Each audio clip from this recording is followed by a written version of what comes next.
Ada kisah nyata di Saudi teman-teman terjadi. Ini kisah nyata dinukil oleh seorang dokter bernama Muhammad. Beliau dosen di Ummul Qura dan beliau pernah berkata tentang kisah ini. Saya dengar ceramahnya dan saya nukil kepada Bapak Ibu sekalian. Maka beliau mengatakan ada satu orang kejadian di Saudi, orang kaya raya luar biasa kayanya, triliunan mungkin hartanya, banyak, maaf miliaran. Kalau saya tidak salah dia tinggalkan harta waktu itu kalau kita hitung rupiah 600 miliar. Dia meninggal, tapi tidak ada istri, nggak ada anak. Saking cintanya sama harta, nggak mau takut istrinya nanti ambil hartanya pun nggak menikah. Dia meninggal tiba-tiba, subhanallah, tinggalkan sekian banyak hotel, banyak peninggalan harta. Dan tidak ada kerabatnya, dicari tahu nggak ada kerabatnya. Untuk dia meninggal nggak ada yang urus jenazahnya. Pemerintah yang ambil urus jenazahnya sampai dimakamkan, cari tahu mana keluarganya ini. Sampai pengadilan agama di Saudi mengambil alih hartanya itu, disimpan dulu. Telusuri mana keluarganya ini. Sampai ditemukan ada 3 orang yang mungkin bisa kena ahli warisnya, karena orang-orang dekatnya nggak ada, saudaranya sudah nggak ada, orang tuanya nggak ada semua. Yang jauh ada sepupu-sepupu jauhnya. Dapat 3 orang ini, panggil di pengadilan. 3 ini kebetulan orang susah. Lalu kemudian hakimnya mengatakan, apakah kalian tahu kenapa saya panggil ke sini? Kata 3-nya, kami tidak tahu. Mereka takut jangan sampai ada pelanggaran nih, mau dipenjara, mau apa gitu kan. Lalu kata hakimnya, apakah kalian tahu si fulan? Disebut namanya si mayit ini. Mereka bilang iya, ada hubungan kerabat dengan kami. Tetapi kami tidak banyak kenal dia, karena setiap kali kami undang dia tidak datang. Kami pun tidak pernah diundang ke rumahnya, kami tidak tahu. Kata hakimnya, dia baru saja meninggal dan dia meninggalkan harta yang cukup banyak. Harta yang cukup banyak. Harta itu kami sudah cari, nggak ada ahli waris kecuali kalian bertiga nih. Maka kami akan berikan kepada kalian. Bayangkan teman-teman, orang miskin tiba-tiba dapat 200 miliar satu orang. 1 miliar itu 1000 juta. Nggak kerja, nggak apa ini. Masing-masing 200 miliar, 200 miliar, 200 miliar. Tanda tangan, ceknya akan cair. Waktu mereka mau keluar dari pengadilan, ini saksi bahasan, perhatikan baik-baik. Apa kata hakimnya? Sebentar, sebelum kalian pergi, ada saran dari saya saja, kata hakim. Kata mereka bertiga, apa itu?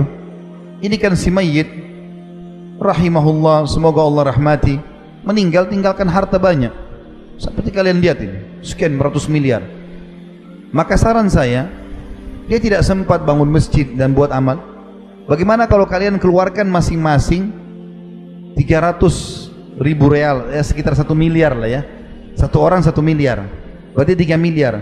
Lalu bangunkan buat dia masjid. Artinya kalau 1 miliar satu orang, masih ada 199 miliar masing-masing. Apalagi ini uangnya si mayit, gitu kan? Apa jawaban mereka bertiga? Yang satu bilang, saya sudah lama hidup melarat, sekarang saya mau hidup senang. Artinya nggak mau keluarkan 1 miliar, padahal bukan duitnya. Yang satu lagi bilang, saya punya utang banyak, saya mau bayar utang saya. 1 miliar nggak mau dikeluarin, utangnya nggak mungkin sampai sebesar itu, tapi nggak mau. Yang satu lagi mengucapkan kalimat, ini juga buruk, tapi kita ambil pelajaran. Dia bilang apa? Wahai hakim, ketahuilah, orang ini semasa hidupnya tidak pernah memberi manfaat buat dirinya sendiri. Dia nggak pernah sedekah nih orang, nggak pernah bangun masjid. Bagaimana kami bisa bantu kasih sedekah dia sementara dia sudah mati? Artinya mereka buruk 3-nya nih. Lalu pergi tidak ada yang membantu sama sekali. Tapi pelajaran kita, jangan kita menjadi mayit seperti mayit ini. Karena nggak pernah sedekah semasa hidup, kita tinggalkan harta, ahli waris pun tidak ada yang mau sedekah buat kita. Kalau kita saja nggak mau bangun masjid, apalagi ahli waris, lebih jauh lagi. Kita hanya dikenang hari pertama, hari kedua mati. Sebulan, setahun, lama-lama sudah nggak ada lagi dikenang. 10 tahun sekali baru dikenang mungkin. Maka yang tertinggal adalah amal yang kita lakukan. Makanya teman-teman sekalian, sebuah hal yang sangat mulia, kaum salafus saleh ya, itu selalu bersedekah. Dikatakan bahwasanya Abdullah bin Umar radhiyallahu anhuma setiap hari bersedekah walaupun hanya dengan sebutir bawang. Ada sebuah kisah unik dari Aisyah radhiyallahu anha ummul mukminin. Satu waktu beliau pernah berpuasa, lagi berpuasa. Kemudian sudah mau menjelang buka puasa. Berapa saat lagi azan maghrib? Dia tanya pembantunya di rumah, ada makanan enggak? Kata pembantunya, tinggal roti ini, ada roti 1. Dan biasanya kalau orang lagi tidak punya makanan apa-apa, kalau ada ada harta biasanya pakai roti sama madu. Ini nggak ada, maka rotinya cuma dicelup di minyak saja supaya ada rasanya. Cuma ini ya Ummul Mukminin, roti ini sama minyak. Kata Aisyah radhiyallahu anha, tidak apa-apa, siapin untuk buka puasa. Menjelang berapa saat mau buka puasa nih, bayangkan tidak ada makanan, tidak ada apa-apa di rumah. Lalu kemudian ada orang ketuk-ketuk pintu rumah Aisyah radhiyallahu anha. Diketuk-ketuk. Setelah ketuk teman-teman sekalian, dibuka oleh pembantunya Aisyah. Banyak orang miskin minta makanan. Maka kemudian pembantu ini bilang, Ummul Mukminin, ada orang miskin minta. Kata Aisyah, kasih roti itu. Jangan potong-potong, kasih semua. Tapi kita tidak ada untuk buka puasa, kasih saja. Tidak usah khawatir. Dengan zat yang tidak akan pernah mati selamanya, Allah SWT. Kasih aja. Dikasih sama pembantu tersebut.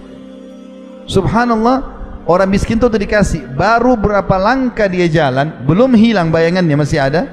Ada satu masyarakat Madinah ngirim ke rumah Aisyah, karena tahu Aisyah puasa, 1 ekor kambing pakai za'faran, wangi-wangian, roti gandum, nampan besar, bisa 20 orang makan. Kirim, ketuk rumah. Baru hitungan detik, diketuk, dibuka sama pembantunya Aisyah. Kenapa? Ini ada makanan buat buka puasanya Ummul Mukminin. Maka pembantu itu bilang, Ummul Mukminin, ada makanan. Alhamdulillah, datangkanlah. Terima kasih, jazakallahu khair. Pergilah orang itu, lalu makanlah buka puasa mereka berdua. Setelah kenyang, masih banyak ini untuk 20 orang. Kata Aisyah sambil senyum, lihatlah, sesungguhnya kambing ini lebih baik daripada rotimu tadi. Allah akan balas teman-teman sekalian. Tidak usah khawatir. Bahkan Allah SWT mengatakan dalam Al-Quran, A'udzubillahi minasyaitonirrajim, Man ja'a bil hasanati falahu asyru amthaliha.